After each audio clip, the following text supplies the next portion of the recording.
विद्या समस्तवा देवी भेदः स्त्रिया समस्त सकला जगत्सु त्वक्केयया पुरितं भवेत् का ते श्रुति सपरा निहोक्तिः। विद्या समस्तवा देवी भेदः स्त्रिया समस्त सकला जगत्सु त्वक्केयया पुरितं भवेत् का ते श्रुति सपरा निहोक्तिः। विद्या समस्तवा देवी भेदः स्त्रिया समस्त सकला जगत्सु त्वक्केयया पुरितं भवेत् का ते श्रुति सपरा निहोक्तिः। विद्या समस्तवा देवी भेदः स्त्रिया समस्त सकला जगत्सु त्वक्केयया पुरितं भवेत् का ते श्रुति सपरा निहोक्तिः। विद्या समस्तवा देवी भेदः स्त्रिया समस्त सकला जगत्सु त्वक्केयया पुरितं भवेत् का ते श्रुति सपरा निहोक्तिः। विद्या समस्तवा देवी भेदः स्त्रिया समस्त सकला जगत्सु त्वक्केयया पुरितं भवेत् का ते श्रुति सपरा निहोक्तिः। विद्या समस्तवा देवी भेदः स्त्रिया समस्त सकला जगत्सु त्वक्केयया पुरितं भवेत् का ते श्रुति सपरा निहोक्तिः। विद्या समस्तवा देवी भेदः स्त्रिया समस्त सकला जगत्सु त्वक्केयया पुरितं भवेत् का ते श्रुति सपरा निहोक्तिः। विद्या समस्तवा देवी भेदः स्त्रिया समस्त सकला जगत्सु त्वक्केयया पुरितं भवेत् का ते श्रुति सपरा निहोक्तिः। विद्या समस्तवा देवी भेदः स्त्रिया समस्त सकला जगत्सु त्वक्केयया पुरितं भवेत् का ते श्रुति सपरा निहोक्तिः। विद्या समस्तवा देवी भेदः स्त्रिया समस्त सकला जगत्सु त्वक्केयया पुरितं भवेत् का ते श्रुति सपरा निहोक्तिः। विद्या समस्तवा देवी भेदः स्त्रिया समस्त सकला जगत्सु त्वक्केयया पुरितं भवेत् का ते श्रुति सपरा निहोक्तिः। विद्या समस्तवा देवी भेदः स्त्रिया समस्त सकला जगत्सु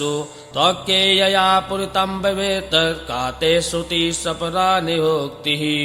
विद्या समस्तवा देवी भेदः स्त्रिया समस्त सकला जगत्सु त्वक्केयया पुरितं भवेत् का ते श्रुति सपरा निहोक्तिः। विद्या समस्तवा देवी भेदः स्त्रिया समस्त सकला जगत्सु त्वक्केयया पुरितं भवेत् का ते श्रुति सपरा निहोक्तिः। विद्या समस्तवा देवी भेदः स्त्रिया समस्त सकला जगत्सु त्वक्केयया पुरितं भवेत् का ते श्रुति सपरा निहोक्तिः। विद्या समस्तवा देवी भेदः स्त्रिया समस्त सकला जगत्सु त्वक्केयया पुरितं भवेत् का ते श्रुति सपरा निहोक्तिः। विद्या समस्तवा देवी भेदः स्त्रिया समस्त सकला जगत्सु त्वक्केयया पुरितं भवेत् का ते श्रुति सपरा निहोक्तिः। विद्या समस्तवा देवी भेदः स्त्रिया समस्त सकला जगत्सु त्वक्केयया पुरितं भवेत् का ते श्रुति सपरा निहोक्तिः। विद्या समस्तवा देवी भेदः स्त्रिया समस्त सकला जगत्सु त्वक्केयया पुरितं भवेत् का ते श्रुति सपरा निहोक्तिः। विद्या समस्तवा देवी भेदः स्त्रिया समस्त सकला जगत्सु त्वक्केयया पुरितं भवेत् का ते श्रुति सपरा निहोक्तिः। विद्या समस्तवा देवी भेदः स्त्रिया समस्त सकला जगत्सु त्वक्केयया पुरितं भवेत् का ते श्रुति सपरा निहोक्तिः। विद्या समस्तवा देवी भेदः स्त्रिया समस्त सकला जगत्सु त्वक्केयया पुरितं भवेत् का ते श्रुति सपरा निहोक्तिः। विद्या समस्तवा देवी भेदः स्त्रिया समस्त सकला जगत्सु त्वक्केयया पुरितं भवेत् का ते श्रुति सपरा निहोक्तिः। विद्या समस्तवा देवी भेदः स्त्रिया समस्तसकला जगत्सु त्वक्केयया पुरितं भवेत् का ते श्रुतिः सपरा निहोक्तिः विद्या समस्तवा देवी भेदः स्त्रिया समस्तसकला जगत्सु त्वक्केयया पुरितं भवेत् का ते श्रुतिः सपरा निहोक्तिः विद्या समस्तवा देवी भेदः स्त्रिया समस्तसकला जगत्सु त्वक्केयया पुरितं भवेत् का ते श्रुतिः सपरा निहोक्तिः विद्या समस्तवा देवी भेदः स्त्रिया समस्तसकला जगत्सु त्वक्केयया पुरितं भवेत् का ते श्रुतिः सपरा निहोक्तिः विद्या समस्तवा देवी भेदः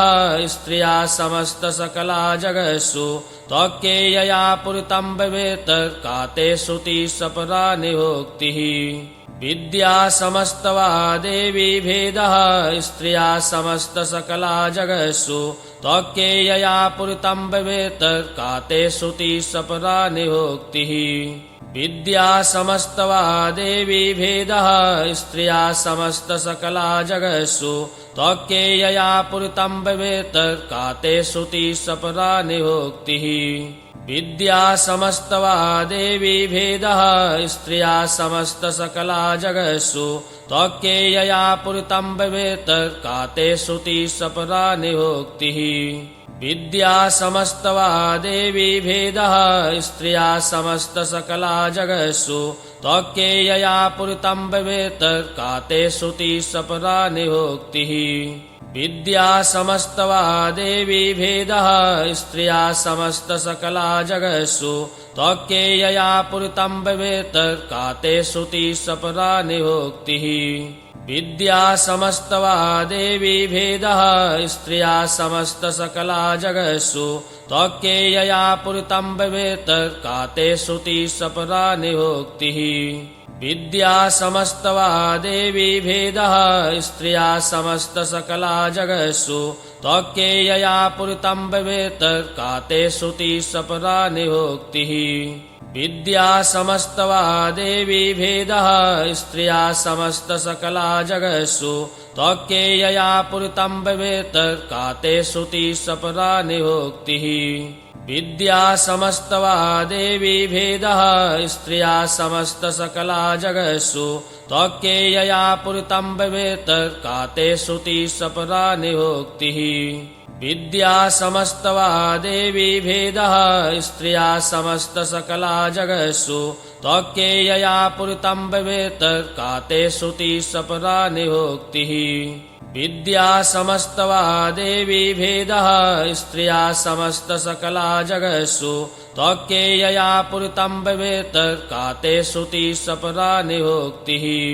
विद्या समस्तवा देवी भेदः स्त्रिया समस्तसकला जगत्सु त्वक्केयया पुरितं भवेत् का ते श्रुतिः सपरा निहोक्तिः विद्या समस्तवा देवी भेदः स्त्रिया समस्तसकला जगत्सु त्वक्केयया पुरितं भवेत् का ते श्रुतिः सपरा निहोक्तिः विद्या समस्तवा देवी भेदः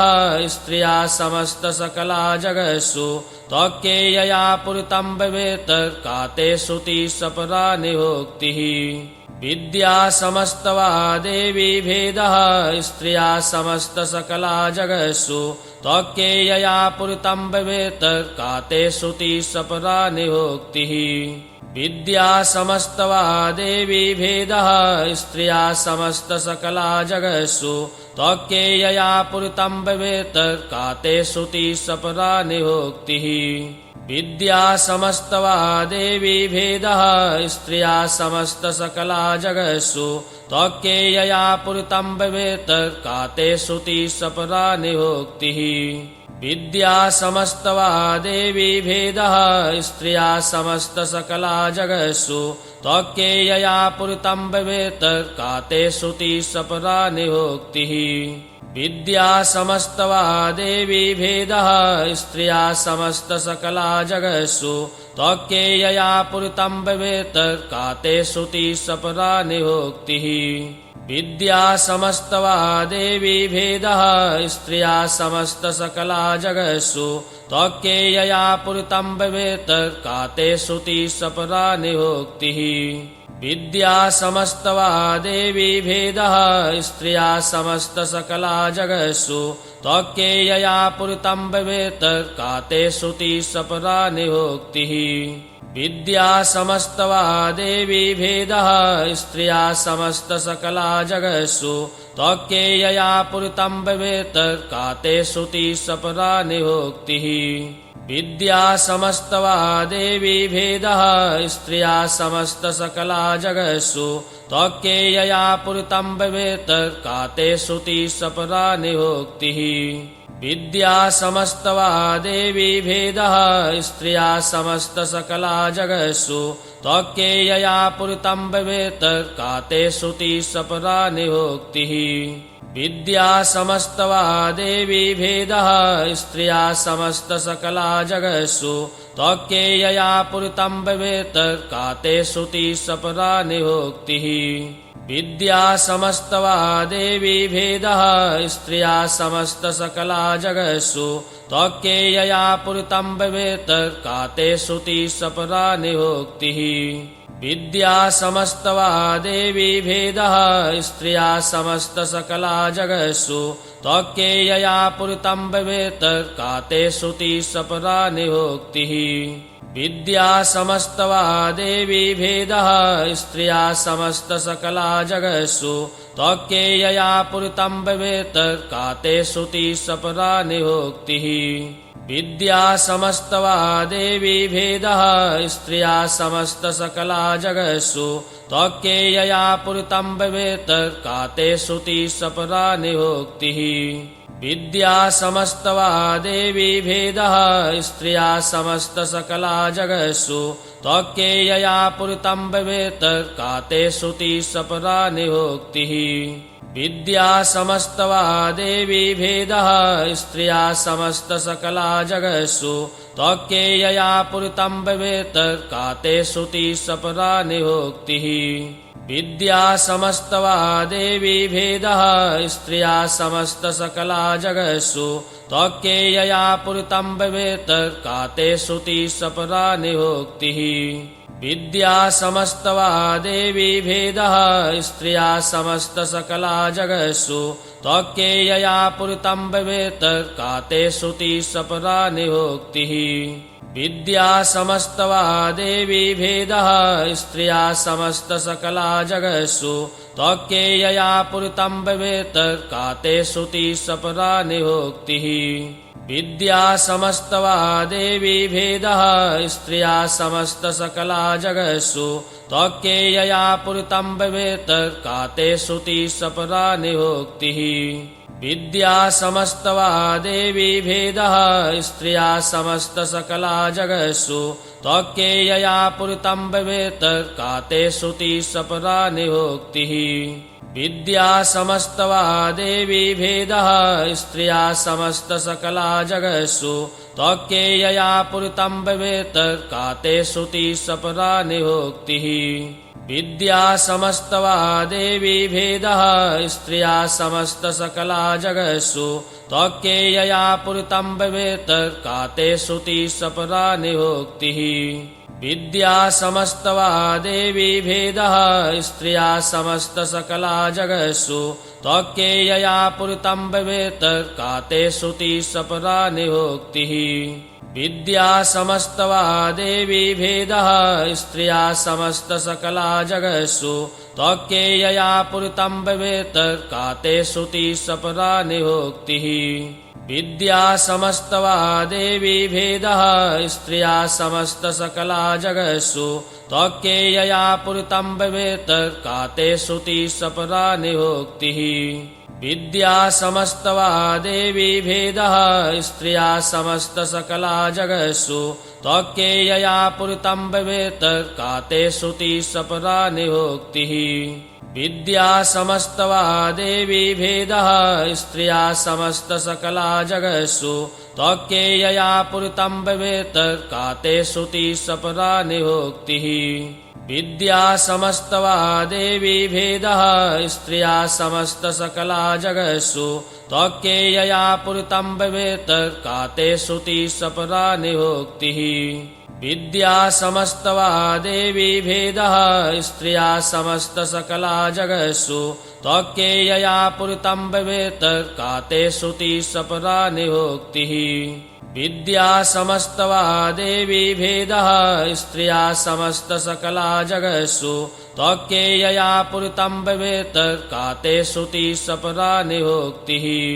विद्या समस्तवा देवी भेदः स्त्रिया समस्तसकला जगत्सु त्वक्केयया पुरितं भवेत् का ते श्रुतिः सपरा निहोक्तिः विद्या समस्तवा देवी भेदः स्त्रिया समस्तसकला जगत्सु त्वक्केयया पुरितं भवेत् का ते श्रुतिः सपरा निहोक्तिः विद्या समस्तवा देवी भेदः स्त्रिया समस्तसकला जगत्सु त्वक्केयया पुरितं भवेत् का ते श्रुतिः सपरा निहोक्तिः विद्या समस्तवा देवी भेदः स्त्रिया समस्तसकला जगत्सु त्वक्केयया पुरितं भवेत् का ते श्रुतिः सपरा निहोक्तिः विद्या समस्तवा देवी भेदः स्त्रिया समस्तसकला जगत्सु त्वक्केयया पुरितं भवेत् का ते श्रुतिः सपरा निहोक्तिः विद्या समस्तवा देवी भेदः स्त्रिया समस्तसकला जगत्सु त्वक्केयया पुरितं भवेत् का ते श्रुतिः सपरा निहोक्तिः विद्या समस्तवा देवी भेदः स्त्रिया समस्तसकला जगत्सु त्वक्केयया पुरितं भवेत् का ते श्रुतिः सपरा निहोक्तिः विद्या समस्तवा देवी भेदः स्त्रिया समस्तसकला जगत्सु त्वक्केयया पुरितं भवेत् का ते श्रुतिः सपरा निहोक्तिः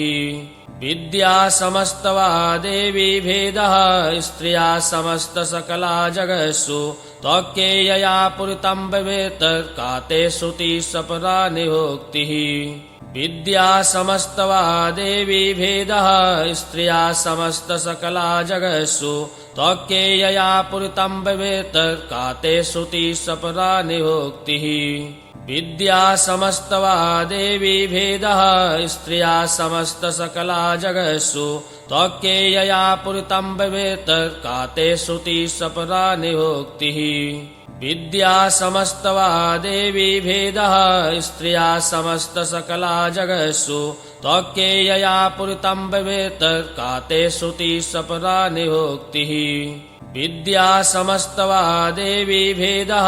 स्त्रिया समस्तसकला जगत्सु त्वक्केयया पुरितं भवेत् का ते श्रुतिः सपरा निहोक्तिः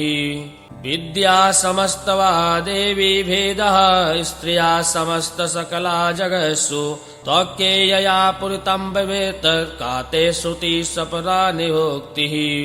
विद्या समस्तवा देवी भेदः स्त्रिया समस्तसकला जगत्सु त्वक्केयया पुरितं भवेत् का ते श्रुतिः सपरा निहोक्तिः विद्या समस्तवा देवी भेदः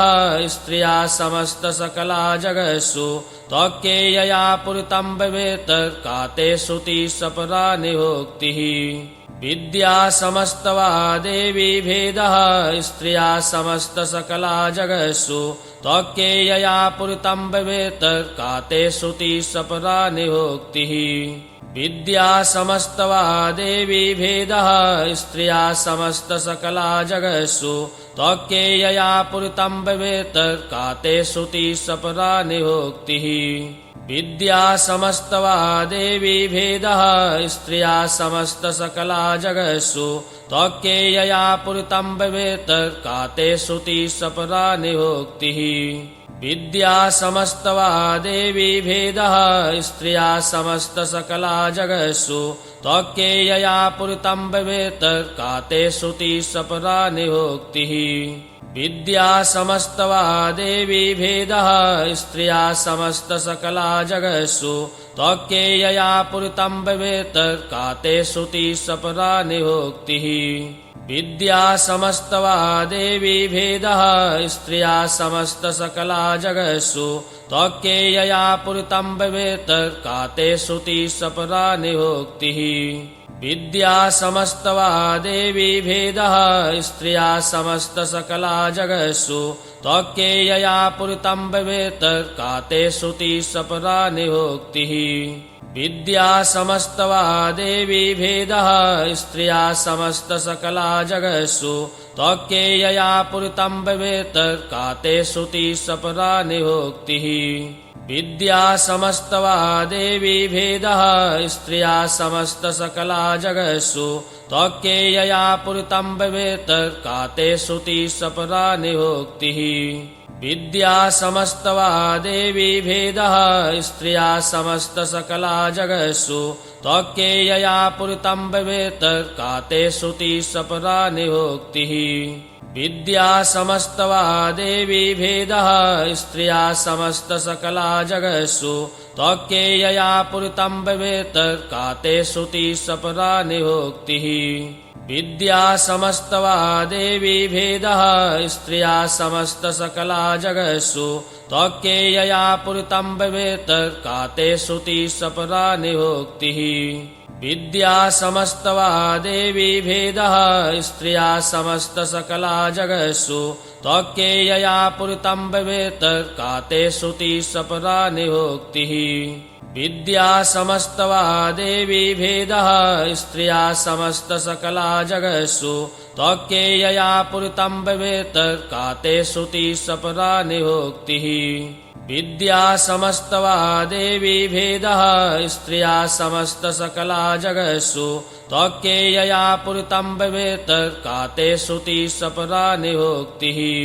विद्या समस्तवा देवी भेदः स्त्रिया समस्तसकला जगत्सु त्वक्केयया पुरितं भवेत् का ते श्रुतिः सपरा निहोक्तिः